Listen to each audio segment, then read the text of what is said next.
25กล้าได้ อีหยัง เป็นนู อ้อยแดง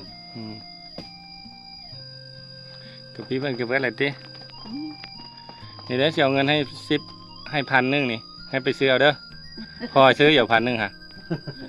พอเอาพันกีบค่ะพอซื้อแป้งนัวกระทูเนี่ยพอซื้อแต่ก็ ติ๊ก เป็น ซื้อให้ไหน มา พอซื้อลิปสติกอ๋อพันหนึ่งอ่ะพอซื้อลิปสติกไม่หรอลิปสติกอนละ1,000เหรอไม่หรอพันกีบประมาณ50 ทุกคน